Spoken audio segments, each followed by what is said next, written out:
Hello everyone and welcome to our In Focus BU webinar, Considering and Acknowledging Our Strengths. My name is Renee Wright and I'm one of the State Managers at BU. And joining me today are three of our panel members. So Marie Kirkwood, welcome, lovely to see you. We've got Margaret Ross and Lisa Watson. And we'll catch up with our panel members a little bit later.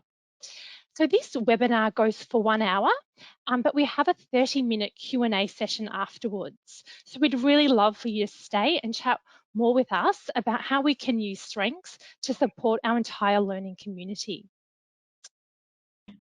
As some of you already know, BU is a national initiative that equips educators to support mental health and wellbeing of children and young people from birth to 18 years of age. BU is delivered by Beyond Blue in collaboration with Early Childhood Australia and Headspace. Our vision is a pretty special one, and that is we want all learning communities to be positive, inclusive and resilient, a place where every child, young person, educator and family can achieve their best possible mental health. As some of you already know, BU provides free online interactive sessions and events, accredited professional learning, fact sheets, planning and implementation tools, and other resources. If you haven't already, the best way to sign up is as a BU learning community. This gives you access to the full range of resources and BU consultant support. You can register as an individual educator, including if you're pre-service or training. Okay, I would now like to pause and take a moment to acknowledge the traditional custodians from all the lands that we're meeting on today. I'm sitting in I think, relatively warm Melbourne, and to that would really like to acknowledge and share my gratitude to the Wurundjeri people of the Kulin Nation for sharing their land with me. I would like to pay respect to elders past, present and emerging and acknowledge their continued connection to culture, country, community, and acknowledge recognition of this is a start to enhanced health and wellbeing outcomes for all Aboriginal and Torres Strait Islander children. And at BU, we're very committed to this. So throughout today's webinar and beyond, I invite you to consider how we can support educator, child and family wellbeing informed by Aboriginal and Torres Strait Islander perspectives.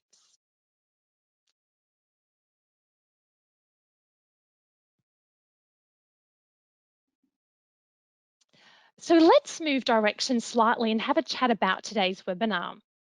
So today's webinar is an opportunity for us to come together as professionals to connect, reflect, learn, and I think the great kind of benefit, if you like, of these shared learning spaces is it allows us to unlearn and relearn new practices, knowledge, and gain some new perspectives as well.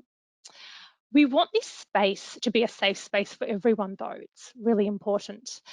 So this means that people are safe to be who they are, express their opinions and beliefs, and of course, feel heard, valued and respected. So during the webinar today, you will be provided with opportunities to reflect on your practices through polls and reflective questions. So we hope it will be really interactive. Of course, please remember to take care of yourself as we talk about mental health today. We acknowledge that sometimes unexpected feelings can emerge, even difficult ones. So be aware of feelings that come up for you and make sure you talk to someone if difficulties arise or if difficult feelings occur. It's always good to have a yarn. So helplines will be posted in the chat throughout this webinar. So please use them to talk to someone if you or someone with you experiences difficult feelings.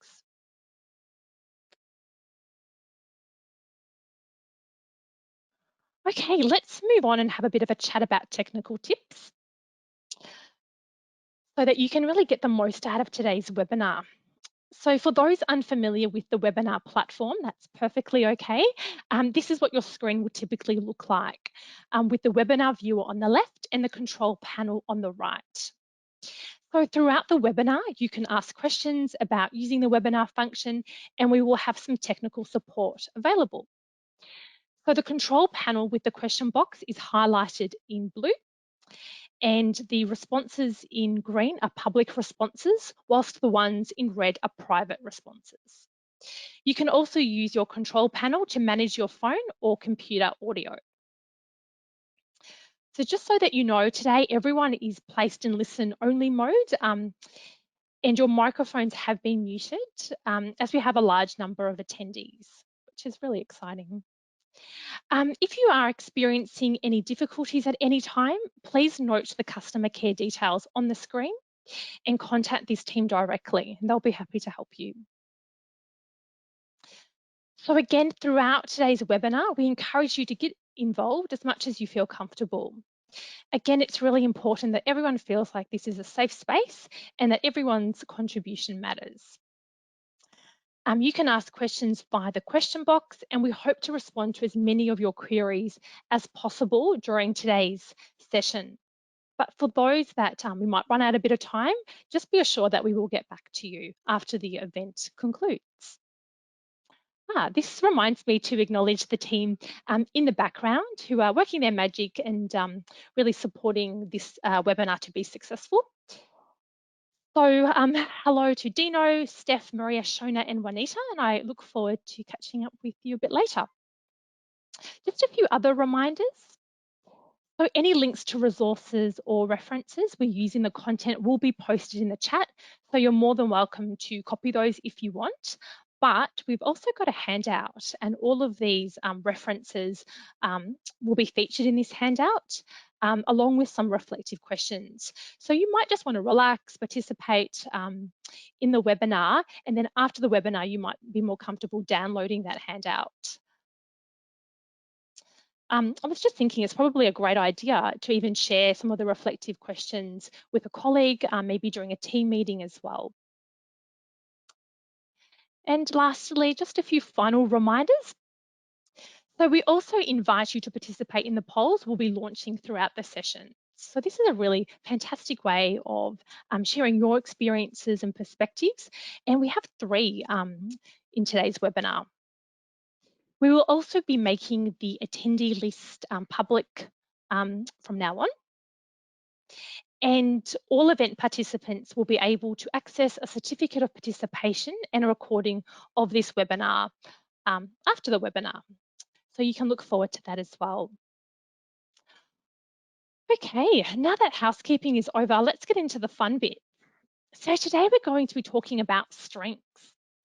And like I mentioned, we want this to be really conversational, so we really invite you to share some of your thoughts or reflections in the chat box. We have a few focus areas that I'll go through. So we want to be exploring, what do we mean by strengths and why is this important in our practice?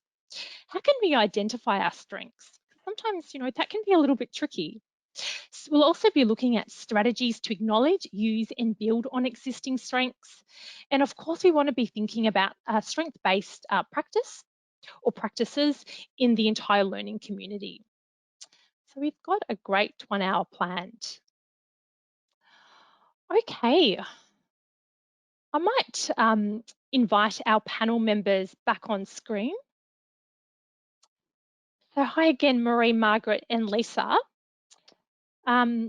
We've got a great session planned, so I'm really looking forward to getting into some conversation and discourse. But before we do, I might invite you just to share a little bit about yourselves, including your role at BU.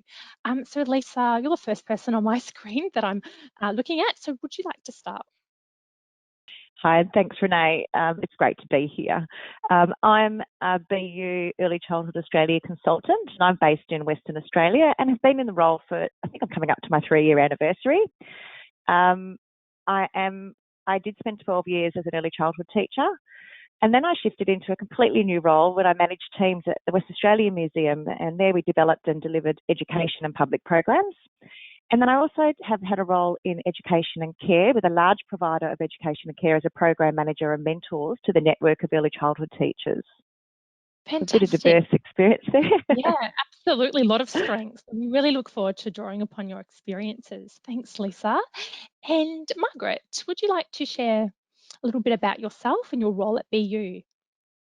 Absolutely. Thanks, Renee. I'm Margaret Ross. I've studied in early childhood and I'm an early childhood teacher. I've also had tertiary education in disability field as well. My main experience is in mainstream early childhood services as a teacher and educator, and mostly within the not-for-profit sector. I have also worked within the disability specific stream and have managed an early childhood intervention centre working with children and families with complex and diverse needs. So currently and very happily, I'm a consultant with Early Childhood Australia in the BU program. Fantastic. Thank you so much, Margaret, and welcome again. And finally, Marie, would you like to Thanks, share a little Renee. bit? Sure. My name is Marie Kirkwood, and I am one of the BU state managers for the early learning component of the BU initiative. I too have a background in early childhood education and teaching, psychology, and leadership and management. And my interests professionally lie in professional identity and advocacy, but today I'm putting on the family hat when we have our conversations to share those experiences that I've had as a family member with children in early learning services. Fantastic. Great. Thank you, Marie, for sharing. I think we should get into it. So we've got a poll that will be coming up shortly, but I thought it's really important to actually frame and situate, what do we mean by strengths? So I'm curious about what words come to mind. And Margaret, I might put you in the hot seat to begin with. What do you think of when we think about strengths? Any Excellent adjectives question, that come to Renee. mind? Mm. I think strengths are things that, on initial thought, that we do well or things that we find easy to do. I guess I also think strengths can be things that we're born with, but there are also things that we can develop over time. So there might be particular skills or activities that you spend a lot of time practicing and growing and dedication, and then that becomes a strength in your life as well. And the other thing I just want to say was that strengths are dynamic, so that means that they change over time. So what may be a strength today may not be a strength tomorrow. It just changes with time. And a good example of that is I've always had really good vision, but now as I'm aging, I have to wear glasses, and I think the batteries in these ones are wearing out, and I'll have to get stronger ones soon. But they're like, that's an example of how strengths change over time. So. Yeah, fantastic. Such good points. And I like this idea that strengths are fluid and dynamic. And it's so true. Often when we're reflecting on our strengths, a good starting point is what do I actually enjoy? And I think you've captured that really well. Marie, would you like to add anything putting on your parent hat? What does strengths mean to Yeah, you?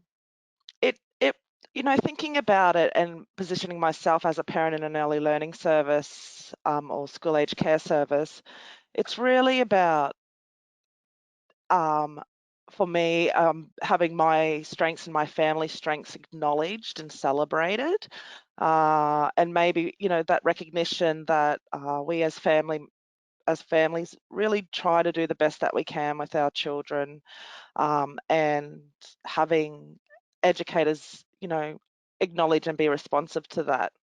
So it was interesting when I was hearing Margaret speak.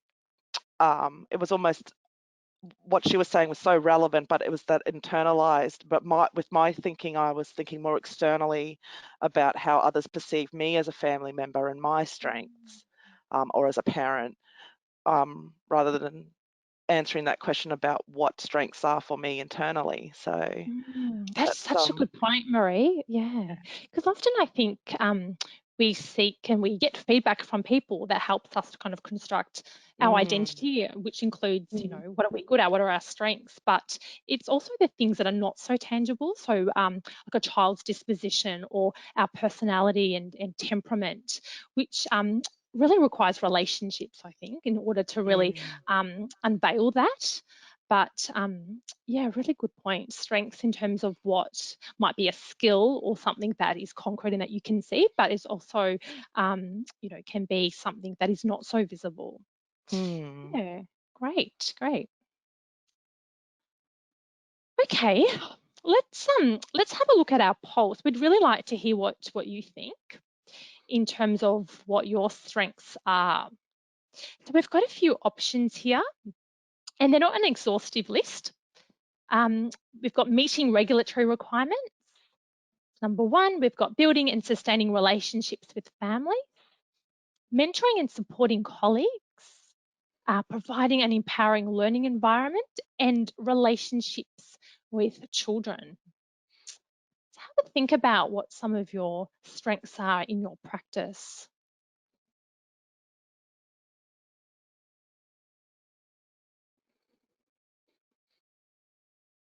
We'll give you a few minutes to have a think about that. I find number 3 quite interesting, mentoring and supporting colleagues, and it absolutely is a strength. But I think that with regulatory reform and kind of the enactment of the educator leader role, how this has probably taken more dominance or is more visible at times in early learning. It's interesting to consider, I think, strengths through kind of the social and cultural environment, and in this case, the kind of legal and kind of quality assurance space as well. So how are we going here? Might just have a look.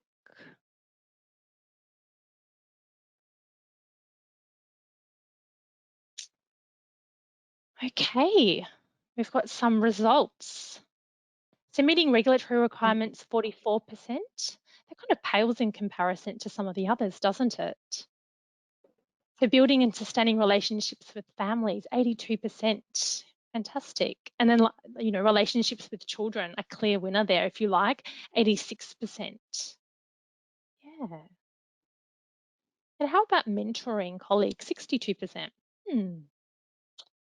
Yeah, panel members, any thoughts about these results? Any surprises? No surprises at all for me, Lisa, Renee. you're nodding? Yeah. Yep. Yeah, look, I think it's interesting when I looked at that list, I actually could really easily identify for myself, and I'm sure the educators that are joining us today, really it was easy just to say, yes, that's a strength of mine. But they are all also interconnected, especially that families and children. I mean, if we believe we're partners with supporting children, with families, you have to have the relationship with children is key, but you have to have that. It organically links into the relationship you have with families because we're partners in supporting the children we work and learn with. Yeah. So no surprises for me there No, at all. Yeah. And a really good point that all of these different areas don't sit in isolation and they are interdependent. So I think that's so true. Margaret or Marie, any sort of thoughts about the poll results? I know they've disappeared from the screen, but relationships with children had a lot of representation. And I feel sorry, you go, Marie. I was just going to say, I feel really reassured by the identified strengths of the audience with the building and sustaining relationships with families. I just think that's, a really profound skill to have. When I think about what skill sets I could offer an early learning service or school age care, I'm not a very good cook. I can't play a musical instrument. So my skill set's not something so tangible or strength is something that's so tangible that could be easily sourced on. But I am really good at organizing and sorting and arranging and connecting different ways of doing and process. I'm great at process. So being asked to share those strengths in that family, in the early learning service space, would be something of value that I would feel as being valued as a family member. And I just think, really acknowledging and making use of family strengths. It doesn't need to be big grand gestures like playing the guitar or whatever, but it's also those little important things, and they're so powerful to support and be a protective factor for the mental health and well-being of children and their families. So, and also Yeah, promotes that sense of absolutely. belonging. Yeah. And it's such a good point you've mentioned, Marie, about building and sustaining relationships with families and really supporting and identifying their strengths and celebrating that with them. It doesn't have to be, you know, Mary's mum's a piano teacher, and so she can do some like lessons in the classroom. It can be something that's much more subtle than Yeah. that. Yeah, a Mm. good point. Margaret, any thoughts from you about the poll or? Yeah, well, definitely.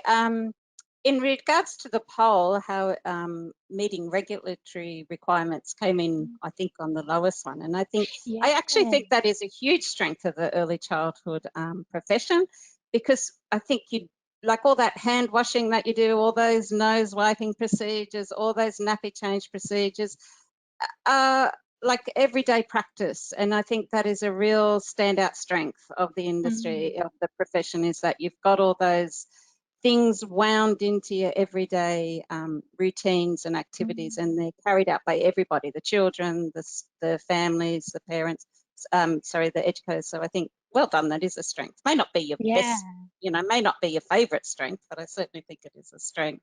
But I'd like to Good also point. just pick up on what Marie was saying, and I think that that within the early childhood profession, working from that strengths-based approach and building relationships is really a really great strength within the profession. And I think when we're working with children and families who have complexities, being able to articulate for the family where their strengths lie, and acknowledging the strengths of the children when it can at times be challenging perhaps to find them. And I just think that that this is really huge, to be able to articulate and say what they're doing well and where they're achieving. Mm, So when, absolutely. It's really yeah, powerful. And even there's yeah, strength in just being who they are. I think there's real power in exactly. that without having, again, something that's like a tangible skill or talent per se. I think, yeah, there's a lot of value in that. Yeah. Hmm. All right, so we've had a bit of a chat about what we mean by strengths and how we might consider them in our practice. My next question for you, though, is why are they so important? And we've kind of touched on that, but I'm wondering if there are any other thoughts that come to mind. One of the things that come to mind, and it's sort of tying into what Margaret and Marie were saying as well, is as educators, we're always collecting resources or using resources in our practice. And I think, and you actually touched on it, that sometimes strengths aren't seen. And if we see our strengths as a resource that we can identify, that we can use in our work, and that we can build on and grow, I think that's a really powerful aha moment, that our strengths are a resource that we can tap into as educators. And everyone has a natural strength, gifts, talents. We all have them. And I actually, in my work as a BU consultant, talk to a lot of educators that actually are genuinely confused or shy about owning their strengths, and often say things like, oh, I don't really understand a lot about this or that. And then when you get talking, they're actually doing amazing things, and taking the time to celebrate and acknowledge is really powerful. So for me, it's a really powerful resource to have the opportunities to identify your strengths, and then so you can then grow and shift and build on them as a resource, as an educator. Absolutely, Lisa. And just hearing you speak, you've really kind of emphasised strengths as a precursor to build that resilience. I think you said, it's almost like you have the strengths in your backpack and you can pull them out and refer to them when you need to, which is just so important. Yeah. Any other thoughts? Why strengths are so important in our practice?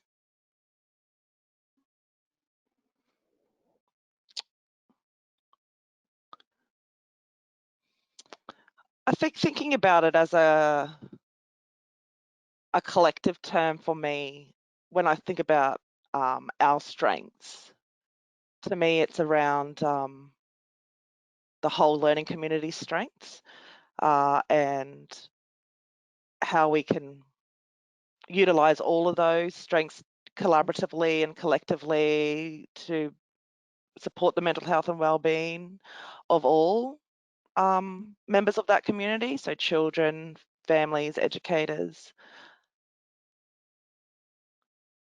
Yeah, absolutely. Definitely.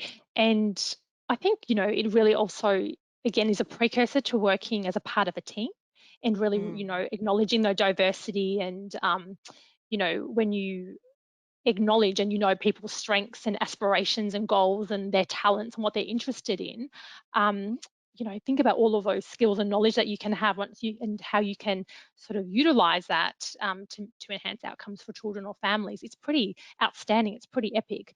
And I think that's a contrast to working as an individual or focusing, or sometimes in early childhood, perhaps, that pressure to feel like you need to know everything and you need to be an expert in everything when actually you don't have to be. You can have some particular strengths, and it might be navigating regulatory frameworks as an example, but it might be, being able to build partnerships with families from complex backgrounds.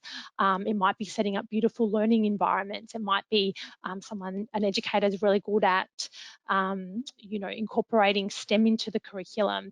And so I think it almost lends itself to that kind of shared or distributed leadership as well. And I mean, how great is that for your self-esteem when you can really contribute? Because we are all in the profession as educators, as providing a really important service to children and families in the community. So I think strengths is really tied very closely to identity. And Maria, you mentioned before that's something that you're very interested in. So yeah.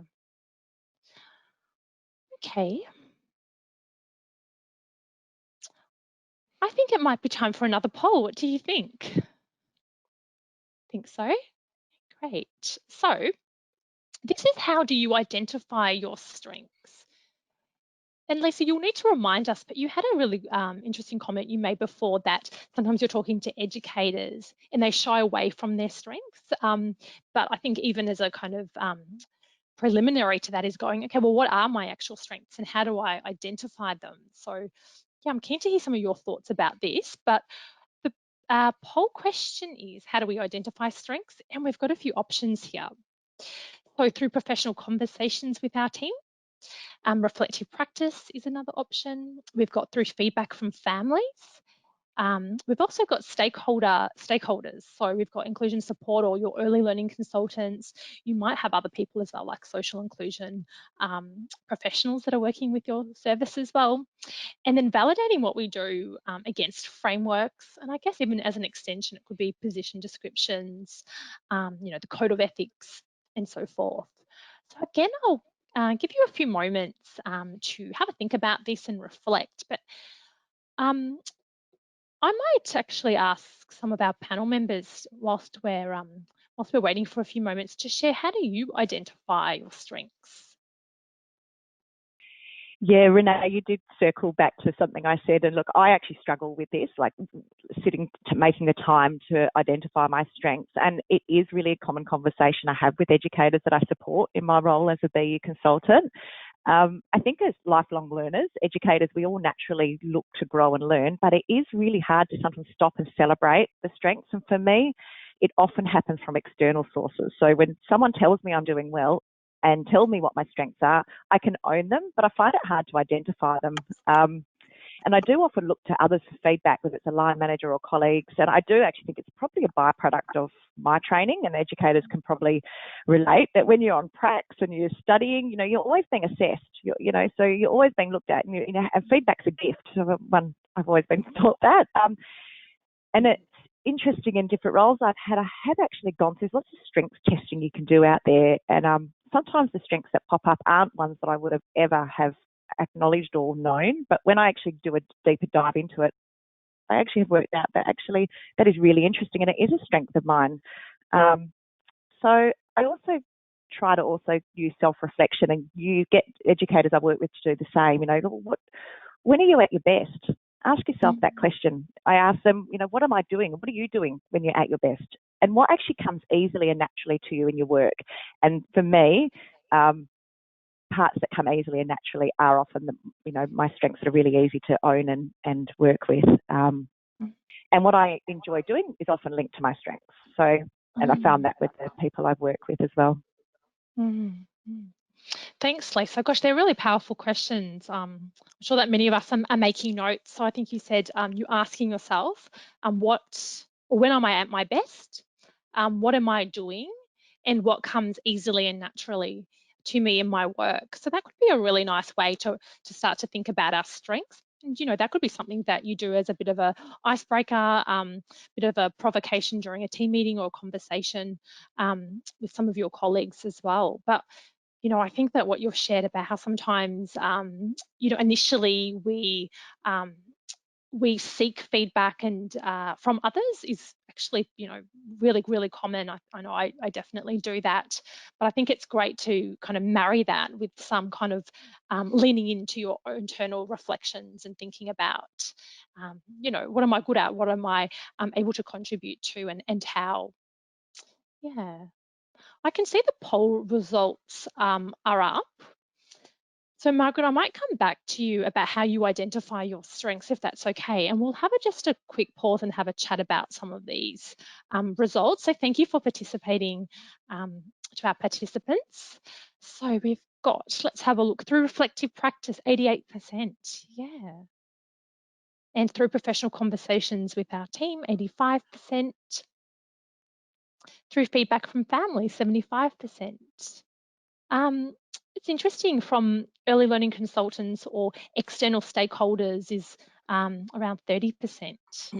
Yeah, interesting. I thought that might be a little bit higher, but there's lots of, I guess, variables affecting these results. But yeah, thank you for participating. Really interesting. Margaret, any thoughts about the poll results before I ask you about how you identify your strengths? I was just thinking they sort of validate and back up what Lisa was saying as well. So it's nice to see that that's in unison. Yeah. Yeah. Yep. Absolutely. Mm. So I'm curious. We're talking about strengths. So in your role as a BU consultant, and you've worn many other hats, how do you identify your strengths? So from that whole range of resources, which is what Lisa was talking about and what the poll was talking about as well. So gathering as much information as I can from a whole range of sources and from a whole range of contexts, and then trying to look at it in a really non-biased, unemotional, analytical way to pull out, well, what am I doing well? Do those strengths come naturally, or is that something I've been working on, and is it something I still need to keep working on? But it isn't. I think it's hard to when you start doing it, but after a while, and I must admit, working with complex families and children really helped me drill into that a lot better and go, all right, strengths are a lot more than just being a good runner or a good writer or a good listener. There's a whole heap of other strengths in there. And so once you start drilling into those things, you start to see yourself as a more nuanced person, I guess. So it's not easy. I think it is a skill and a strength that we have to learn as educators, yeah, and how we go about analysing our strengths and those of our teams. Yeah. It's a really good point, that actually giving ourselves the time to reflect and think about what are our strengths, because we're so busy and we're supporting others, whether it be other colleagues or children and families, that do we actually stop and go, oh, I did this really, really well, or this was, or even just if you think about strengths in terms of how we frame, so how we're framing situations and sometimes challenges as well. It's really easy, isn't it, to go to the kind of negative default, go, oh, I should have done that better. But actually, there were so many fantastic things that happened. Yeah. Margaret, I am obviously very curious about your previous background, and you said that you learnt a lot working with families with complex needs. And Marie, I'm just thinking about, you reference sometimes it's the little things and not really big gestures. And it reminds me of a family that I was caring for. I was caring for the little person. This was like 10, 15, no, it wasn't 10, probably 15 years ago, if not longer. And they had experienced some loss in their family, and it was a really difficult time. But I remember the father would drop this little person to the long daycare service, sometimes in her pajamas, and he'd be apologising, saying, you know, I'm so sorry, her hair's not brushed and she hasn't had breakfast. But it didn't matter. He was a family that had experienced loss and were actually suffering. And he still made a commitment to drop his child to long daycare and said, this is, he didn't use these words, but he knew that this was a good place for her. And it provided her with security and safety and her peers and educators that adored her. So, you know, I always think that's a really good example. And I'm sure that, you know, to the audience, you can think of so many similar examples where something on the surface may not seem inherently strength-based, but actually look a little bit deeper. And then you'll go, oh, actually, isn't that fantastic that I'm just thinking of another example. I was reading something about lunchboxes, and there were some teachers that were quite critical of what parents were putting in their child's lunchbox. And I thought, oh, wait a minute, actually, isn't it fantastic that parents have, you know, even thought about, you know, packing in a lunch? Might not be perfect, but that's okay. So I think strength-based is, yeah, not about perfection, and it's really kind of, I guess, an asset perspective, isn't it, as opposed to that deficit perspective. And I think, Margaret, you've yeah, really spoken to that. Hmm. How about Renee, I you, think, Marie? Any yeah, I thoughts? think what you were Yeah. saying there is really quite validating from my perspective as a parent. Uh, just that acknowledgement, doing the best, we are doing the best that we can, given whatever circumstances, is something that's just so important for me personally as well. So when we was looking through the poll there and the answers, I was looking at it through my parent lens, and I changed the idea of through feedback from families to through feedback from educators to me as a parent, and you know how that supports me in identifying the strengths of my family. Um, Mm. and I guess that I have a bit of a, you know, our family could be considered one of those challenging families in an early learning service. My children have a number of complex needs, but there was a time, one towards the end of our year, where an educator approached me with a bouquet of flowers, and I didn't know what she was doing. And she said, "These are for you," and gave me a card. And I was a little bit unsure. Did she palm off some flowers she got from somebody else? So I drove home. Well, after, you know, drove home, opened up the card, and in the card was this beautiful acknowledgement to me about her not saying, you know, I know you do so much behind the scenes to support your children. And it was just, it was a Mm. really validating moment that had a few tears shed, but it was just such an important experience for me to have as a family member, to have that. So I think just when I feel, you know, as a family, a parent from a family, feeling heard and understood, I was, you know, more willing to share, again, more so with this educator in an ongoing way. And just for her to acknowledge something I was quite good at, that I wasn't really acknowledging in myself. So going back to Lisa's Yeah. point before, was my, you know, dedication to my children's well-being. So Mm. Wow, Marie, there's a lot to reflect on with that example. And thank you so much for sharing. And, you know, I've said it before personally, but I always admire your authenticity. Um, yeah. I think it really highlights how strengths is a protective factor, yeah, not just for the child or for ourselves, which is really important for mental health, but the entire family unit. Sometimes it's a bit of a myth or a bit challenging to separate. Like, how do you separate the child and the family? I don't think that you can, but yeah, it makes me wonder as educators, you know, how do we identify, but then how do we celebrate the strengths of families? How do we mm, embed that as a part of our practice? Something to reflect on, I think. Hmm. Yes. Your example about the flowers has silenced us all. We're all just yeah. reflecting, going, oh, yes. Yeah, it was a very profound moment for me too. So Absolutely.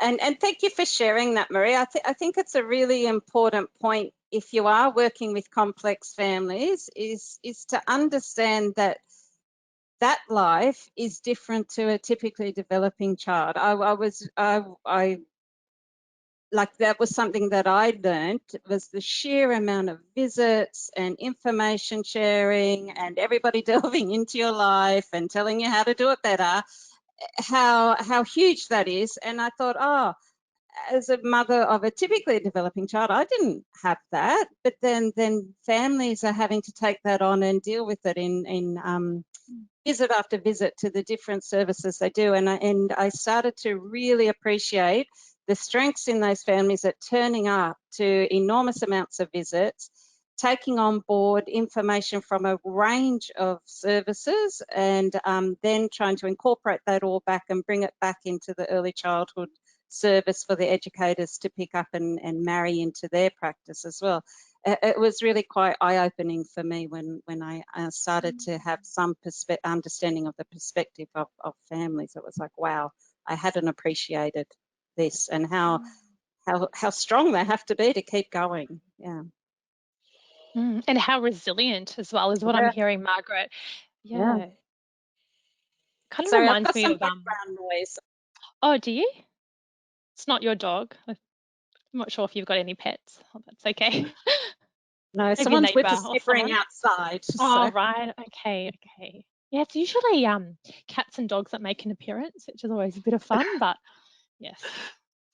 Yeah. Um, Murray, I also found it interesting how you shared that once you felt kind of affirmed and validated in your parenting role, you were actually more willing and more willing, yes, to share information maybe about your family and goals. And um, mm, so not only is it a protective factor, but it is almost an enabler, isn't it, of partnerships yeah. with families. And yeah, Mm, yeah. And Margaret, I'm sort of assuming the same for you once you were able to kind of pause and go, oh, this is the reality of some of the families that I'm working with, and they've got to go to multiple appointments and just something we could take for granted, the right to privacy, but actually sometimes that's reduced because they're having to share so much, mm, would really kind of I guess strengthen that relationship, and I guess that's true empathy, absolutely. isn't it, and Yeah. compassion. Yeah. mm, Mm. And that was sort of one of the reasons then that we moved to that team around the child so that we could minimize that Mm. sharing and that constantly having to go to different appointments and try as much as possible to minimize that for families so that it Mm. was only one visit. And mm, some of the families had pointed out to me is that just the sheer cost of putting petrol in the car to go to all the different appointments really adds to their weekly costs and their weekly limits their ability to partake then in other things because so much money is put into supporting their children. And it was really quite eye-opening. I was surprised. Mm. Mm. Yeah, yeah. Yeah, and So it also little things. Yeah, sorry. I was just going to say. So then, little things like when the mainstream service can have the speech therapist or the occupational therapist or any of the other services at that service, it so reduces the workload for the parent, and it is such a support. And when services do that, that is a great strength to work with those families. It's a great collaboration for them. Mm. Yeah, absolutely. Thank you for sharing. Yes. I think we should move on a little bit, but it's all kind of connected a part of this conversation. Great. And we've got, think of Bronfenbrenner's ecological system there. So we have had a look at a strength-based approach. Well, we haven't really, but we have touched on an individual lens, and we're starting to expand and thinking about that through a family lens and I guess more deeply or broadly through a community lens. So I wanted us to think about what does a strength-based approach look, sound, and feel like for children, families, and educators, and really kind of unpack this quite deeply. Um, Margaret, we might start with you if you want to think about it from a child's perspective. Yeah, what does a strength-based approach look like? Mm.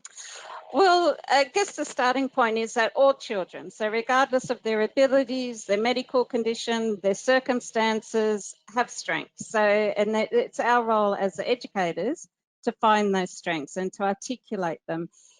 I guess one of the things I realised when I was working in the disability field is that so many of the other services that are working with the families are really looking at where that child is becoming. So where are they going to get to? And that's the whole focus of their work.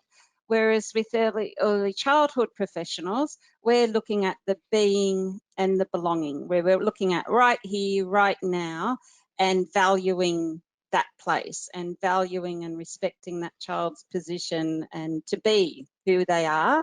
So I think that this is a really, really profound strength. That's what I found in my practice, that this was a profound strength in early childhood professionals, that we value the being and we're right Mm. here, right now. Gosh, that's such a profound point. And your opening statement, a bit like Lisa's earlier on with the reflective questions, was quite stirring when you said all children, irrespective, I think you said, of whether they've got a disability or come from a complex background, have strengths. And Yeah. you kind of said it with conviction, and it's not negotiable, it's not philosophical. And again, I think it's such a great kind of almost mantra to say that it's not about does this family have strengths? They do. And as professionals, we really want to build those relationships and be vulnerable ourselves, but identify and celebrate that. So, another really great key message. I liked your link to the early years learning framework, and it's so true, isn't it? We are sometimes, we can be a little bit focused on that kind of future orientation and becoming, rather than actually belonging, the relationships being seen, and the being, which you can never get to the becoming if the foundation is wobbly. Yeah, and I guess, Margaret, you're working in different settings in early intervention. They do, a fantastic job in that space. But even if you think about the training, sometimes, or at least historically, I think it is changing now. It's been a little bit more clinical based and a little bit more problem solving based. Whilst you're right, in an early childhood space, it's so much advocacy about what are the strengths and how do we, when we're documenting children's learning, and even now educators are doing like their summative assessments or transition statements, how are we being accurate but also and honest, but how are we framing that in a really respectful and strength-based way? Yeah, really good I point. used to find in the early intervention service, it was wonderful having the specialist knowledge. And it was like, excellent. Now we can take this and we can use it in our practice to inform our practice to make it even more dynamic and make it relevant to that child. So it was a really powerful environment. Yeah.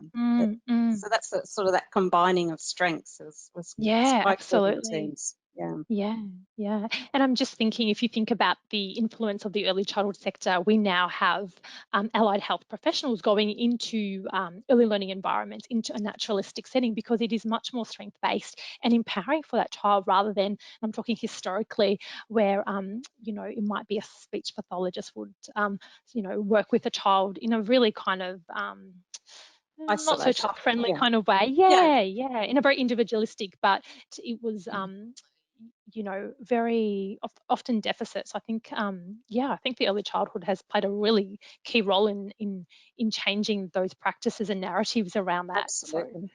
yeah, a really good reminder, Margaret.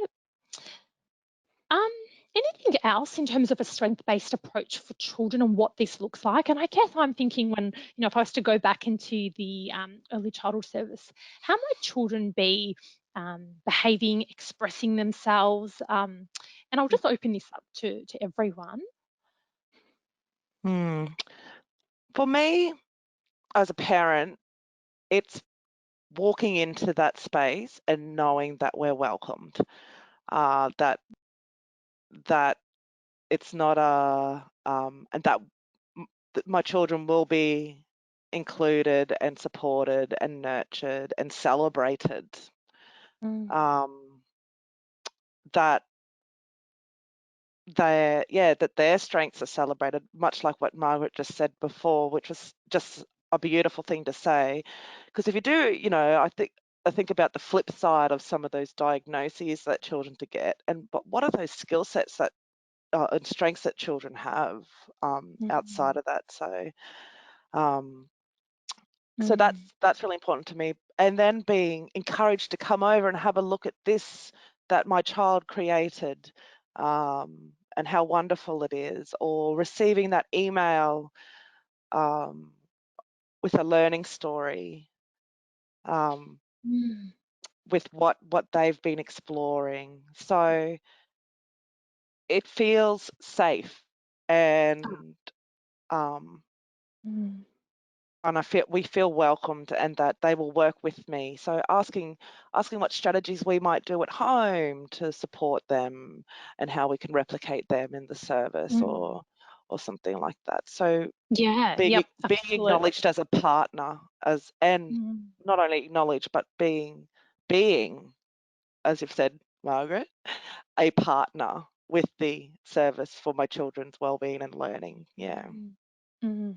Yeah, absolutely. I even think from the perspective of a child, and I can think of examples where I've supported children and then they've just done this quite naturally by themselves to take on that leadership role based on their strengths. And I think I shared an example the other day how I had one 3-year-old that was teaching children how to use chopsticks. Because that was something he was doing since, I even think it was younger than 18 months. I feel like it was 12 months, but you know, the ones with the springs? You know, the ones that, they're quite helpful if you're not very good.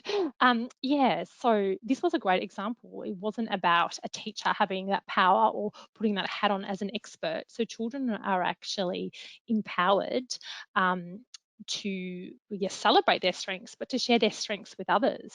And it's probably a good point to kind of pause and reflect and go, how do we actually provide those opportunities as educators for children to really share their strengths with others?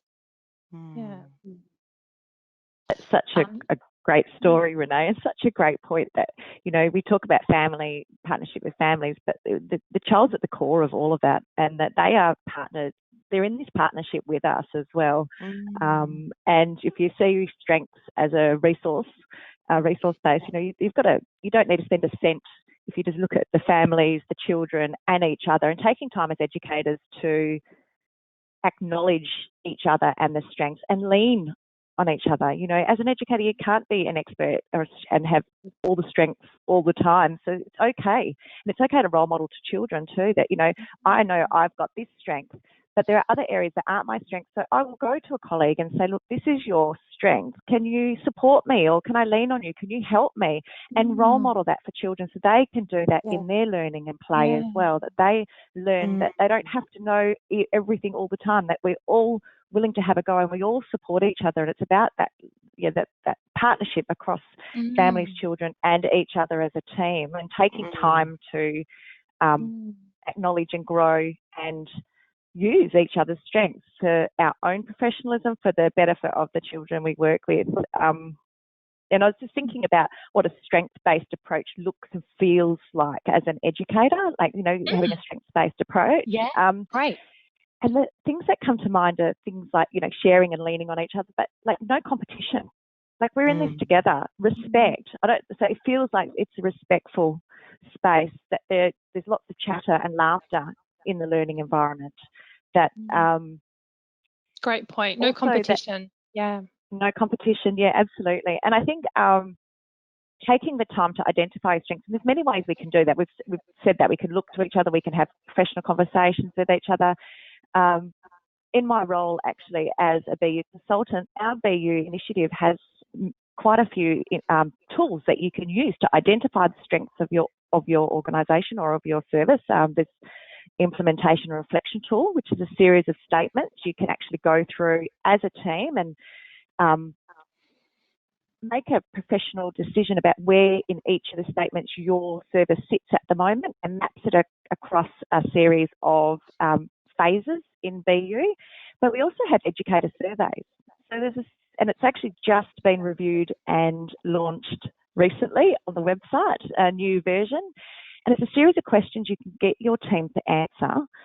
And they're reflective questions, they're very clever questions. And each question's linked you the content of BU, but it will actually give you a report of your team of the areas that they feel really confident and capable of in, but also will actually give you a report of where they might not feel so confident and where they might actually like to start in BU to build on the area of opportunities for growth. So it's really popular with services, those particular tools, and a real tangible way of doing some reflective practice, but also capturing where your team's strengths are and your service strengths are. And yeah, so thought I'd mention that. Yeah, thank you. That's really timely, actually. Yeah, and I am familiar with the implementation and reflection tool. And I guess the other thing is it can be linked to the QUIP as well, which is really, really helpful. So it's complementary, it's not additional work.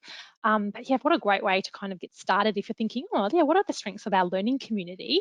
Have a look at BU with some of the resources. And Lisa, you're often supporting services or having a chat with them about some of these tools, aren't you? In national check-ins and some of our other interactive events. So you know, keep that in mind if you're new to BU. We'd love to see you. Yeah, they are.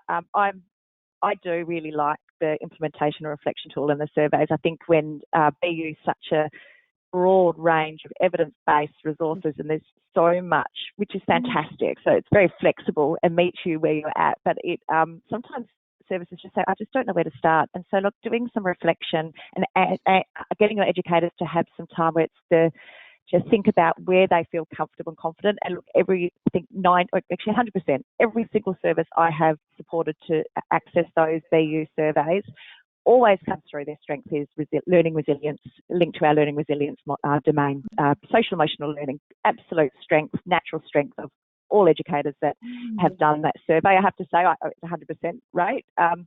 And I'm not surprised given what's been happening. Yeah. Yeah, and it's really interesting. I keep waiting for a service where that's not one of their strengths, but it always is, which is great. And and what comes through as a surprise often is, well, not as a surprise, but often as an opportunity for growth, where educators identify that they're not so confident, is around critical incidents, around what is my role in a critical incident. And that often comes through as an area where team members aren't particularly confident. And so that's where we will guide them, or that might identify a great place for them to start in their BU journey. Great, thank you, Lisa. You've got lots to share, and I love your enthusiasm, but time is no one's friend, and we've only got a few more minutes. So I'd love to look at our final poll and have a quick chat. So our next poll asks, how do you grow and celebrate the strengths of your whole community? And Lisa, just to reiterate, you've linked that to some of BU's tools that can really support that.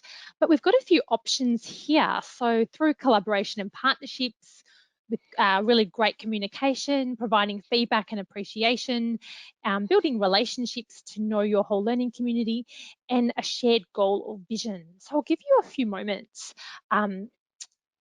to answer that poll. And whilst we do, I'm curious about what is one key takeaway from each of us.